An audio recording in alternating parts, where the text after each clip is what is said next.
नमस्कार. या सेशनमध्ये आपल्या सर्वांचं पुन्हा एकदा स्वागत. तुम्हाला आशिष शेलारजी स्वागत करताना मला थोडंसं दडपण आहे.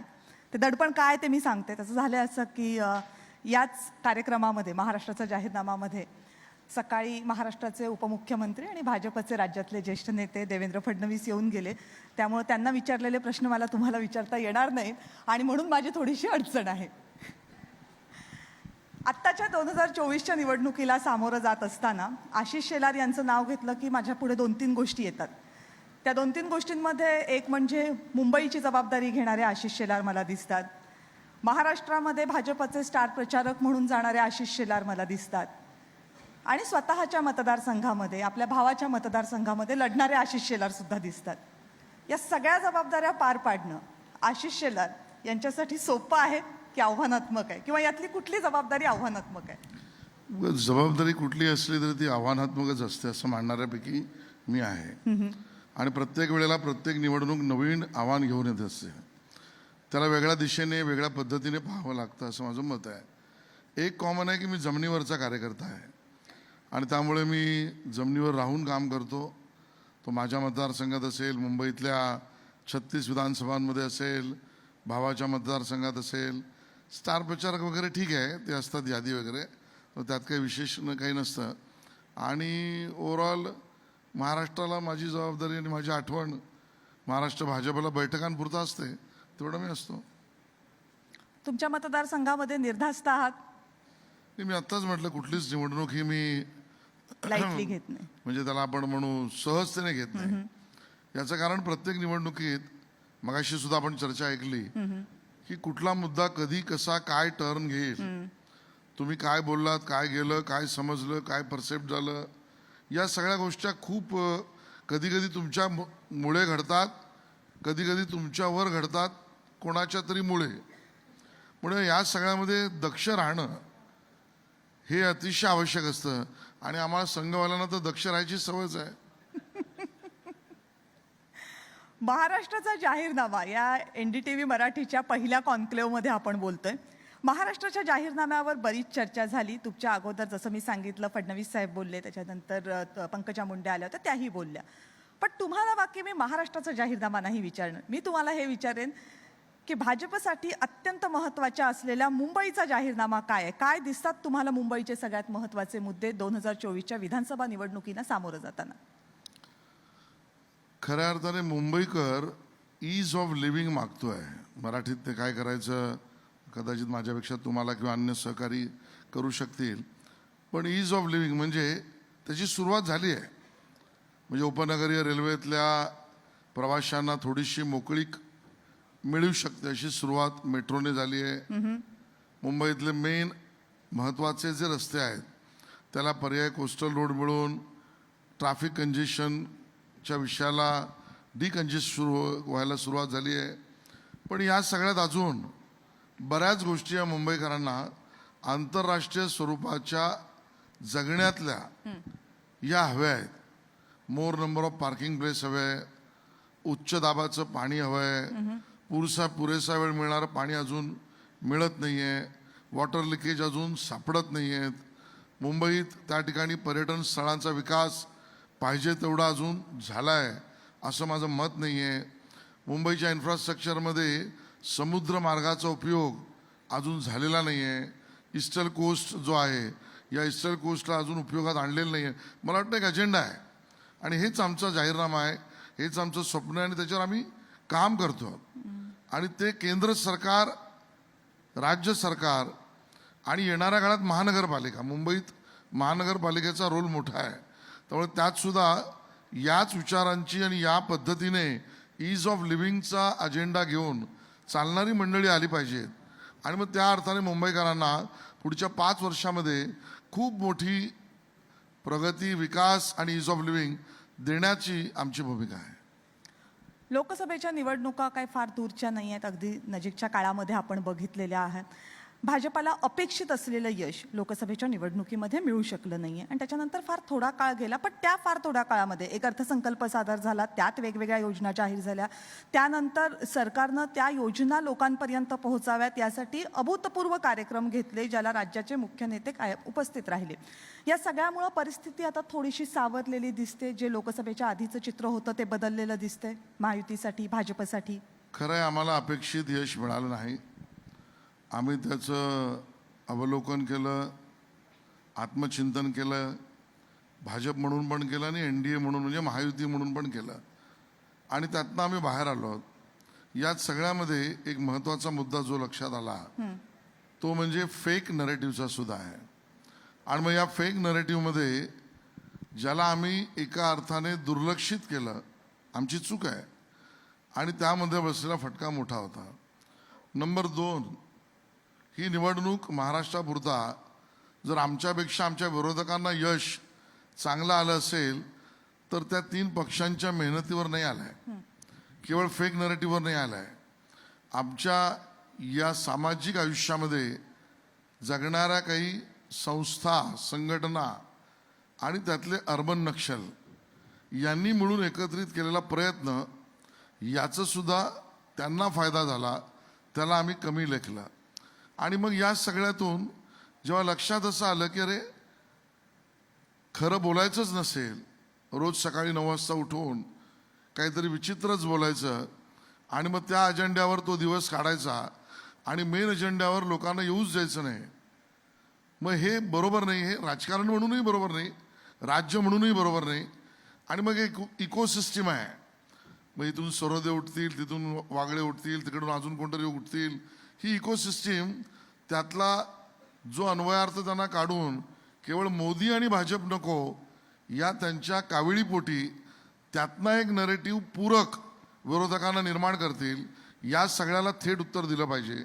आणि थेट उत्तर ग्राउंडवर पण, थेट उत्तर मीडियामध्ये सुद्धा, थेट उत्तर संवाद मतदारांशी करून सुद्धा.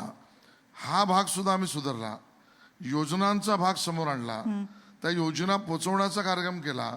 मग तो शेतकरी, विद्यार्थी, माता भगिनी, वयोवृद्ध, केवळ लाडली बहिणा आहेच, पण या सगळ्या ठिकाणी सुद्धा पोचवण्याचा अगदी टोळपर्यंत. आणि मग यातनं काय लक्षात आलं असेल तुमच्या, तर लोकसभेमध्ये we are at receiving end, आम्ही उत्तरं देत होतो. आता आमच्या योजनांवर ते प्रश्न निर्माण करू बघतायत, ते कोर्टात जात आहेत, ते याच्या विरोधात बोलत आहेत. त्यामुळे गोल पोस्ट शिफ्ट झाला आणि ते यश मात्र आम्ही 3 पक्षांनी मिळून मिळवलं.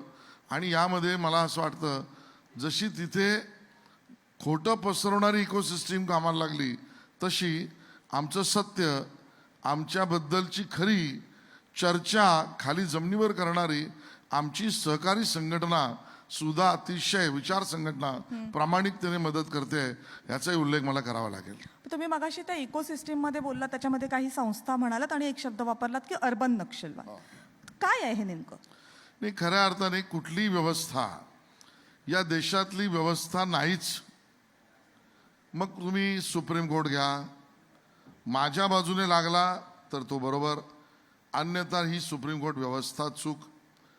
ईडीने 100 पैकी 99, 98, 96, 95, 90 काय आकडा घ्यायचा तो घ्या, त्या 90 पर्यंतच्या चोरांना पकडलं, पण उरलेल्या 10 मध्ये पॉलिटिकली माझ्या अडचणीत असलेल्या लोकांना पकडलं. ही व्यवस्था वाईट, हायकोर्ट्स वाईट, मॅजिस्ट्रेट्स कोर्ट वाईट, इन्कम टॅक्स वाईट, या ठिकाणी असलेल्या पोलीस यंत्रणा वाईट, CBI वाईट. एक जगामध्ये एक वातावरण निर्माण करण्याचा प्रयत्न भारत विरोधी काही लोक प्रयत्नपूर्वक करतायत आणि त्यांचा अजेंडा हाच आहे. ते सकारात्मक कधी बोलतच नाहीत, त्यांच्या सकारात्मक सूचनाच नाही.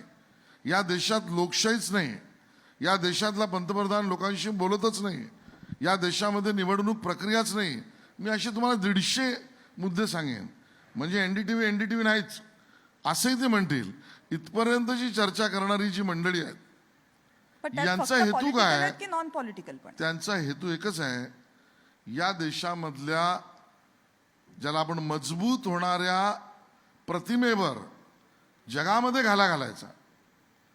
आणि मग त्यासाठी एक एक ज्याला म्हणू आपण विपर्यासाचे मुद्दे सिलेक्टिव्हली शोधून काढायचे आणि त्याच्यावर हो हल्ला करायचा, त्याच्यावर अकॅडमिक चर्चा करायची नाही. मला तर मी तुमचा जास्त वेळ घेत नाही, पण त्या इकोसिस्टीममधले एक सो कॉल्ड अर्थतज्ञ, मी नाव घेत नाही त्यांचा मी एका चॅनेलवरला दिलेला यूट्यूब इंटरव्ह्यू म्हणा का चर्चा म्हणा, आणि BSTवर ते बोलत होते सद्गुरूस्त, आणि जगामधल्या ट्रान्सपोर्ट रचनेवर ते बोलत होते. शेवटला त्यांनी पूर्ण BST कशी वाट लागली वगैरे वगैरे ते सगळं मांडलं. ठीक आहे, शेवटला त्यांना हे मान्य केलं स्वतःही की जगात कुठलीच ट्रान्सपोर्ट सिस्टीम ही प्रॉफिटमध्ये चालत नाही, पण तरी मी BST बद्दल बोलतोय. अशी ही अर्थतज्ञ मंडळी आहेत तिकडे. पण हे तर प्रत्येकाला आपलं मत व्यक्त करण्याचा अधिकार आमचा आहे. विरोध कुठे आहे? ते मग करतात. त्यांना आम्ही जाणलंय आणि त्यांना आता तिथेच रोखतोय.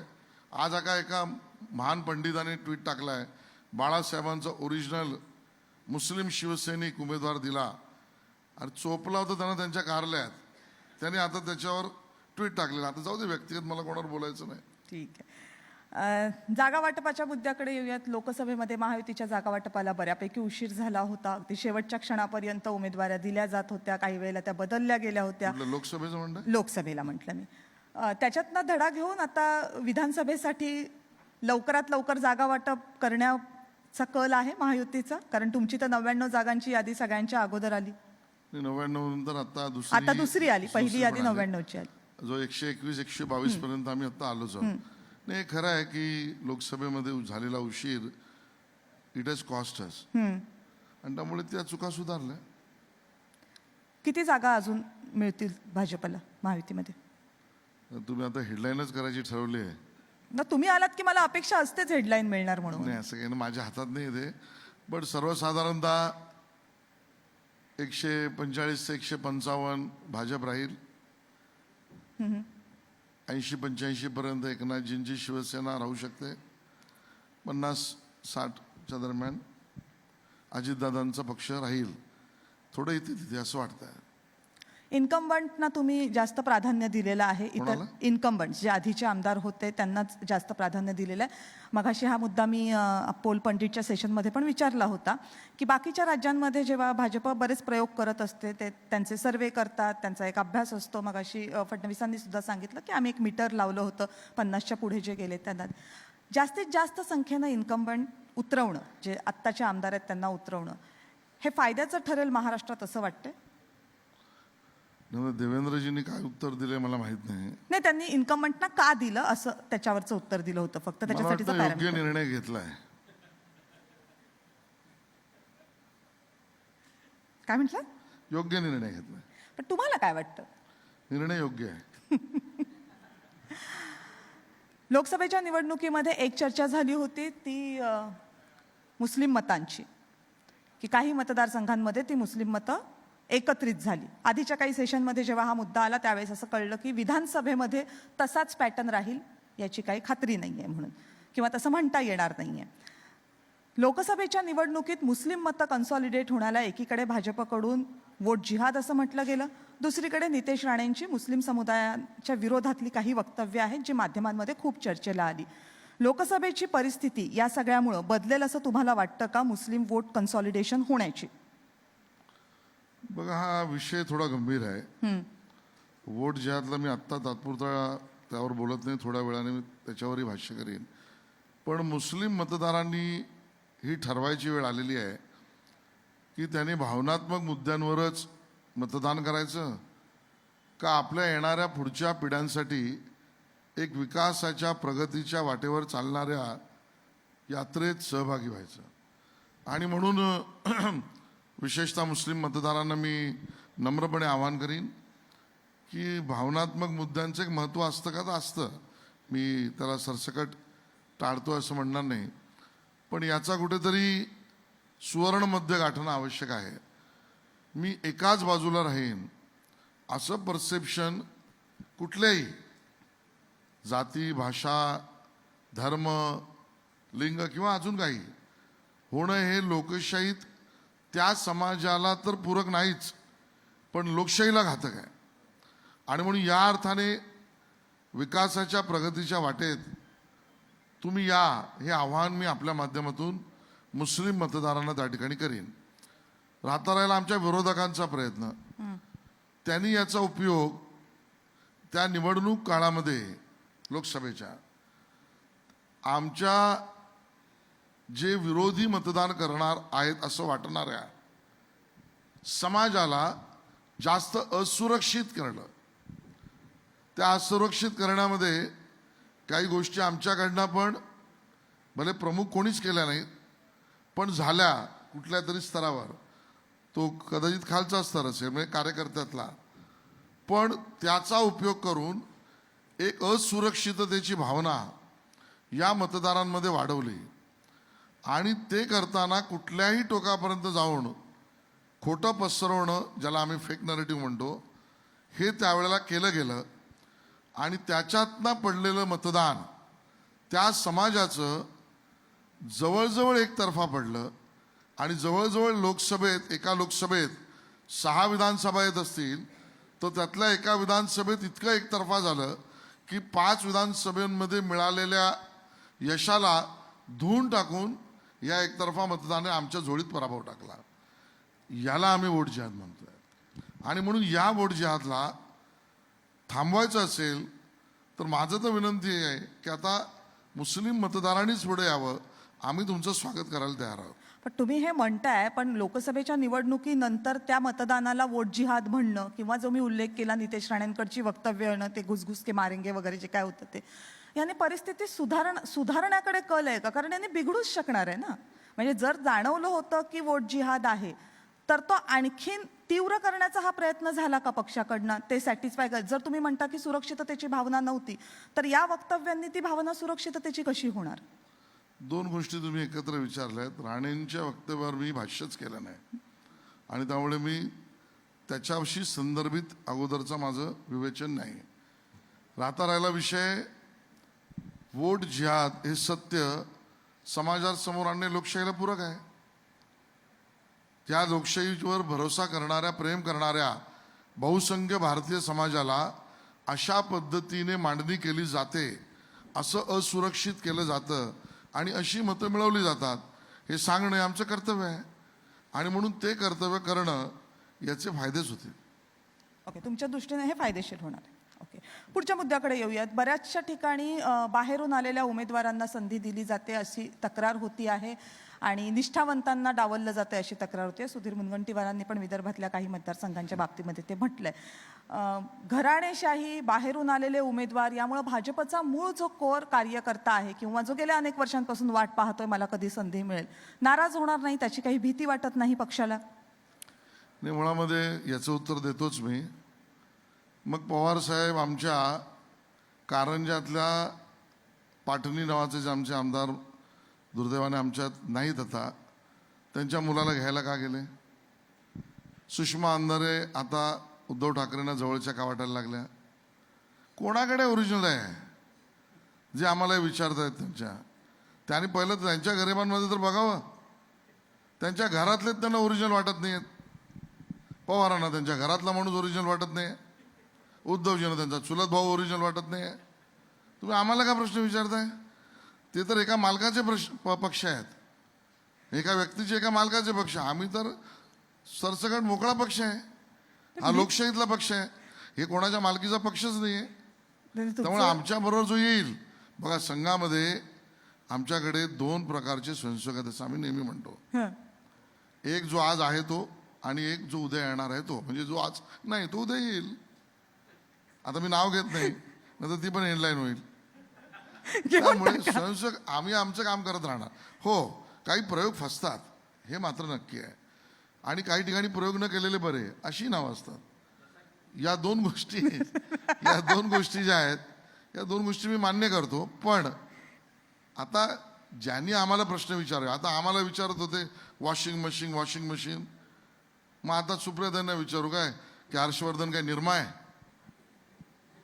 कोणाला विचारताय कुठले प्रश्न? पण मी तुम्हाला तसा नव्हता विचारला. माझा प्रश्न काय होता की तुमच्या पक्षातले निष्ठावान आहेत ते नाराज नाही का होणार? मुळामध्ये आमच्या पक्षातला निष्ठावान कार्यकर्त्याला खरं सांगू का, सर्वसाधारणतः अपेक्षा खूप कमी आहेत. पक्ष जिंकला पाहिजे हीच अपेक्षा आहे. आणि हे मी केवळ उत्तरासाठी उत्तर देत नाही. जो मूळ स्वयंसेवक मूळ कार्यकर्ता जो आमचा आहे तो पहिल्यापासून असू आम्ही सुखाने पत्थर पायात येईल मंदिर उभारणे हेच आमचे ध्येय, याच्यावर चालणारे आम्ही मंडळी आहोत. आणि त्यामुळे आज तर मोदीजींच्या रूपाने स्वयंसेवक आम्ही पाहतो आहोत. केंद्रात कॅबिनेटमध्ये, राज्यांमध्ये, अन्य राज्यांमध्ये, साऊथमध्ये असे प्रयोग करतच गेलो ना आम्ही. आता तर मंदिर उभारून झालं, आता तर अपेक्षा असतील ना. नाही, त्यामुळे मी तुम्हाला निष्ठावंत कार्यकर्त्याला मिळालं पाहिजे याच्याबद्दल माझं दुमत नाही. मिळत आहे. आता यादी जर आपण 122 काढली तर 90% आमचे मूळचेच कार्यकर्ते आहेत. बरं, तुमच्या सोबतचा एक पक्ष आहे आता तो अजित पवारांचा. लोकसभेच्या निवडणुकीनंतर अजित पवारांच्या पक्षाला बरंचसं ऐकावं लागतंय. सुरुवात झाली ऑब्झर्व्हरमध्ये जे वाक्य आलं त्याच्यावरनं की कशाला घेतलं यांना सोबत, अशा प्रकारचं ते वाक्य होतं किंवा तो पॅरेग्राफ होता. बहुमत होतं मग यांना का सोबत घेतलं असं होतं. त्याच्यानंतर तुमच्या पक्षातले वेगवेगळ्या स्तरावरचे काही नेते अजित पवारांच्याबद्दल बोलले. मग तुमचा मित्रपक्ष असलेल्या शिवसेनेचे काही नेते म्हणाले की आम्हाला यांच्याबरोबर बसावं वाटत नाही. अजित पवारांच्या पक्षाला बाजूला सारण्याचा प्रयत्न होतोय. बघा, एका घटनेचं विश्लेषण करणं हे तुलनात्मक सोपं आहे, पण एखादी घटनाक्रम निर्माण करणं, त्यावेळेला बांधलेले आराखडे हा एक वेगळा विषय आहे. हां, मूल्यमापन करण्याचा अधिकार प्रत्येकाला आहे, और तो ऑर्गनायझरला आहे, तो अजून 2 लोकांनी लेख लिहिले असतील त्यांना आहे. पण चित्र निर्माण करताना त्यात कुठले कुठले रंग असले पाहिजेत याचा विचार चित्रकाराच्या डोक्यात आहे. चित्रकाराने ते चित्र पूर्ण केल्यावर ते पसंतीस उतरलं का, कमी उतरलं का, हा पुढचा मुद्दा आहे. आमचं असं मत आहे, आम्ही कर्ते पुरुष आहोत. कर्ते पुरुष म्हणजे मी व्याकरणातला कर्ता असा अर्थाने म्हणतो की आम्ही एक चित्र बघितलं, ते निर्माण केलं, त्याच्यातले काही परिणाम निवडणुकीनंतर दिसले, पण तरी आम्ही ठरवलं आम्ही एकत्रच राहणार आहोत, एकत्रच आहोत. आणि अजितदादांचाही लोकसभेमध्ये आम्हाला उपयोग झालाच. आज विश्लेषणामध्ये त्याची तुलना अन्य कुठल्या तरी वरिष्ठ नेत्याशी केल्यावर ती तुम्हाला कमी दिसत असेल, पण म्हणून उपयोगच झाला नाही असं म्हणणं हे त्यांच्यावर अन्याय करण्यासारखं आहे. हे आम्ही कोणीच म्हणत नाही आहोत. ते नाही, मी समोर त्याचंच आलं उत्तर त्याच्यावरनं आम्ही म्हटलंय. पण काय झालं वोट ट्रान्सफरच्या बाबतीमध्ये, काय झालं खरंच? कारण एवढे वर्ष वेगवेगळे लढणारे नेते होतात मी तुम्ही, तुम्हाला सांगू का कार्यकर्त्यांना वोट सवय ट्रान्सफरच्या झाली. बाबतीत काय झालं. आता मी लाय डिटेक्टर करा वगैरे म्हणणार नाही, पण खाजगीत तुम्ही उबाटा शिवसेनेच्या कुठल्याही प्रमुख नेत्याशी बोला, तो म्हणतो आमचा आता खत झालाय, फर्टिलायझर आमचा वापर केला आणि काँग्रेस झाली वर. प्रॉब्लेम तिकडे आहे. आम्ही तिघं जिंकलो नाही, ठीक आहे, आम्ही आता जिंकू. आम्ही एकमेकावर कुरघडा करणार नाही. नाही, पण झाली का लोकसभेमध्ये वोट ट्रान्सफर तुमच्या मनासारखं झालं? मग काही गोष्टी राहिल्या, नाही झाल्या, अजून चांगल्या होऊ शकल्या असत्या. हे खरं आहे की म्हणजे असं कुठला पक्ष आहे आणि अशी कुठली निवडणूक आहे की आपण ठरवलं तसंच घडलं असं होत नाही. आणि त्यामुळे तसं अजितदादांच्या पक्षातल्याही नेत्यांना वाटत असेल अजून असं झालं असतं तर बरं झालं असतं. त्यांचीही काही वक्तव्य आहेत, त्याच्याशी मी सहमत आहे असं नाही, पण त्यांची काही वक्तव्य आहेत की असं आपण करायला नको होतं. ही चर्चा आहे, ती होणारच. म्हणजे वोट ट्रान्सफर हा इश्यू होता लोकसभेमध्ये आणि विधानसभेमध्ये तो नाकारण्याची महत्वाचा मुद्दा, आम्ही इलेक्शन लोकसभेच्या जिंकू शकलो नाही याचं कारण फेक नरेटिव्ह होता. ठीक आहे. महाराष्ट्राच्या राजकारणात सध्या महायुती आणि महाविकास आघाडी एकमेकांसमोर आहेत. दोन्हीकडे 3-3 पक्ष आहेत. कोणता मुद्दा जास्त महत्त्वाचा राहील मुख्यमंत्री पदाची जेव्हा निवड होईल तेव्हा? स्ट्राईक रेटचा की ज्याच्या जागा जास्त त्याचा? नाही, मी तुम्हाला हे सांगेन, हे वाक्य पटणार नाही. मी मागेही म्हटलं की एक्सपायरी डेट महाराष्ट्र विकास आघाडीची जवळ आली आहे आणि बळे त्यांनी विधानसभांच्या जागा वाटपात ते टिकवलं तर निवडणुकीच्या निकालाच्या दिवशी ते फुटणार आहेत. आणि त्यामुळे महाविकास आघाडी वगैरे काही नाही राहणार. ते तुम्ही 23 तारखेला बघाल. कारण ते कडबोळं जे आहे ते सगळं स्वार्थी लोकांचं आहे आणि त्यांच्यासाठी पद आणि पदाची लालसा ही इतकी महत्त्वाची आहे. मला व्यक्तिगत कोणाचं नाव घ्यायचं नाही आता, पण अख्ख्या महाराष्ट्राने पाहिलं आहे. निवडणूक लढले आमच्याबरोबर उद्धवजी, पदासाठी गेले तिकडे, आणि त्याच्यावर गद्दार आम्हालाच सांगतायत. म्हणजे काय चाललंय? आणि म्हणून पवार साहेबांनी एका लेवलला भारतीय जनता पक्षाला म्हटलं, नाही नाही नाही, आम्हाला शिवसेनेशी जमू शकत नाही, तुमच्याशी जमेल म्हणून आपण तिघं नको पण आपण दोघं राहू असं म्हणणारे पवार साहेब शिवसेनेबरोबर गेले आणि आमच्याबरोबर राहिले नाहीत. म्हणजे त्यावेळेचं म्हणतो मी. आता ह्या सगळ्यांवर काय भाष्य करायचं? मोठी लोक आहेत ती, मोठी मोठी वाक्य मोठ्या पद्धतीने पसरवतात आणि फिरवतात. पण मराठा आरक्षणाच्या मुद्द्याकडे येऊयात. लोकसभेला या मुद्द्याचा खूप मोठा परिणाम झाला. विधानसभेलाही तो मुद्दा परिणाम करेल असं दिसतंय. मराठा आरक्षणाच्या बाबतीत एक गोष्ट आत्ता दिसते, ती म्हणजे मनोज जरांगे पाटील जे या आरक्षणाच्या मुद्द्यावर मराठा समाजाचं नेतृत्व करतात, ते एकनाथ शिंदेच्या बाजूनं दिसतात किंवा एकनाथ शिंदेच्या विरोधात ते कधी काही बोलत नाही. पण त्यांचा सातत्यानं रोष किंवा त्यांचे सातत्यानं टीकेचे धनी असतात ते मात्र देवेंद्र फडणवीस. का होतंय असं हे, जेव्हा की दोन्ही पक्ष महायुतीमध्येच आहेत? नाही, याचं उत्तर जरांगेंनाच द्यावं लागेल ना. अनेकदा मी बोललोय, मनोज जरांगे पाटील यांना मुळात त्यांच्या सैद्धांतिक भूमिकेवर केलेल्या आंदोलनामध्ये ह्याचा उलगडा करावाच लागेल की ज्या शरद पवार साहेबांनी मराठा समाजाला त्या ठिकाणी आरक्षण तर दिलं नाहीच, पण देण्याचा प्रस्तावही कधी केला नाही, त्यांच्यावर तुम्ही बोलायला तयार नाही. काँग्रेसने तर तोंडाला पानं पुसली. विलासराव आणि त्या अगोदरच्या नंतरच्या काळात अशोकरावांनी तर देऊच शकत नाही अशी वक्तव्य जाहीर केली, मराठा समाजाला आरक्षण आम्ही देऊच शकत नाही. त्या काँग्रेसवर तुम्ही बोलायला तयार नाही. ज्या काँग्रेस आणि राष्ट्रवादी काँग्रेस यांच्या एकत्रित पक्षाने कुठलाही आयोग न नेमता 2 पानांचा GR काढून आरक्षण दिलं, जे टिकणारच नव्हतं, जे टिकलंच नाही. बरं, त्याबरोबर मुस्लिम आरक्षण म्हणजे जोडीला जोडपत्र, जे संविधानातच शक्य नाही, असा खेळ केला. त्या दोन्ही पक्षाच्या सरकारवर जरांगे पाटील साहेब बोलत नाहीत. उद्धवजींनी तर देवेंद्र फडणवीसांनी टिकवलेलं सुप्रीम कोर्टापर्यंत आणलेलं आरक्षण कोर्टाने दिलेल्या निवाड्यामध्ये आहे की तुम्ही वेळीच आयोगाचा रिपोर्ट मराठीतला इंग्लिशमध्ये केला नाही, वकील उभे केले नाहीत, डेट्सवर डेट घेत राहिलात. अशा केल्यामुळे सुद्धा मी जोडतो याचं कारण अजून पण असू शकतात. जे आरक्षण गेलं यांच्या निष्काळजीपणामुळे त्या उद्धव ठाकरेंवर ते बोलायला तयार नाहीत. आणि बोलतायत कोणावर? ज्या देवेंद्रजींनी एवढ्या मोर्चांना सामोरं जाऊन, मी धन्यवाद देईन आमच्या मराठा समाजाला आणि मराठा क्रांती मोर्चाला सगळ्यांना, की ज्या पद्धतीने मोर्चे निघाले त्या सगळ्या मोर्चामध्ये त्यांच्या अपेक्षांना पुरून, समाजाच्या अपेक्षांना पुरून आरक्षण दिलं, कायदा बनवला, त्याच्या अगोदर आयोग, त्याच्या अगोदर क्वांटिफायबल डेटा, हिस्टॉरिकल रेफरन्स, आता ते सगळं मी मांडत नाही. मग ते हायकोर्टात टिकलं, एक बॅच निघाली विरोधक, म्हणजे त्या आरक्षणाच्या विरोधातली लोक सुप्रीम कोर्टात गेली, तिथे टिकलं, डबल बेंचकडे गेलं. त्या देवेंद्रजींवर तुम्ही टीका करता. आणि म्हणून मनोज जरांगे पाटील यांची वक्तव्य ही समाज आता राजकीय दृष्टीने केलेली वक्तव्य असं बघतात, कारण त्यांना याची उत्तरं द्यावी लागतील. पण प्रश्न असा आहे की ते तुम्ही बाकीच्या नेत्यांचे उल्लेख केलात ते ठीक आहे, पण ते एकनाथ शिंदेंना मात्र पाठिंबा देतात, त्यांच्या विरोधात काही बोलत नाही. ते तर तुमच्या सोबत आहेत, म्हणजे काही त्यांचा महायुतीला विरोध दिसत नाहीये, त्यांचा विरोध फक्त भाजपला दिसतोय. असं का होतंय? नाही, माझं उलट म्हणणं आहे ना की त्यांची वक्तव्य ही पवार, काँग्रेस आणि उद्धव ठाकरे यांच्यावर सडेतोड प्रश्न न विचारणी असल्यामुळे ते त्यांच्या बाजूने दिसतात. हा माझा प्रश्न आहे. पण ते same is true with Eknath Shinde also. आम्हाला त्याची काही अडचण नाही. ठीक आहे, जर तुम्हालाच अडचण नसेल तर मग प्रश्नच मिटतो. नाही, काही अडचणी अशा ओपनली मांडता येणार नाही.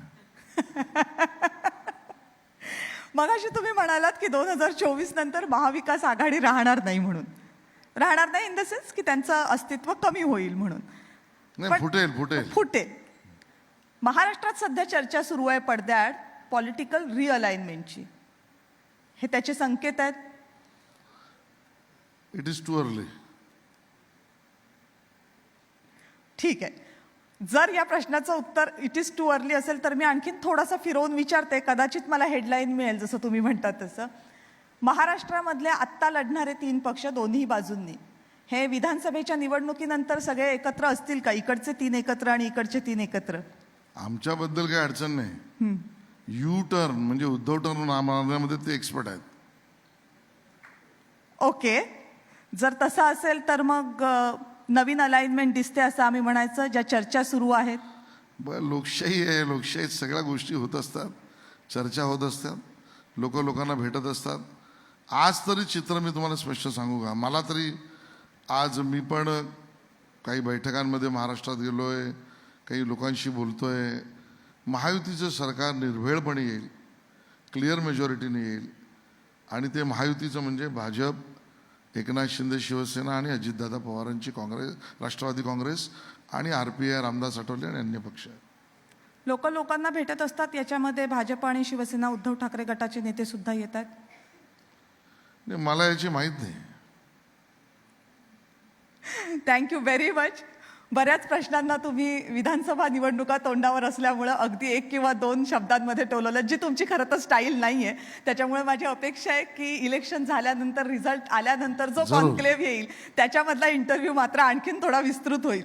जरूर. धन्यवाद. Thank you very much. आज या कार्यक्रमामध्ये आलात, दिलखुलासपणे तुमचे मुद्दे मांडलेत, सगळ्या विचारलेल्या प्रश्नांवर तुम्ही नेहमीच्या स्टाईलनं बोललात, त्याबद्दल धन्यवाद.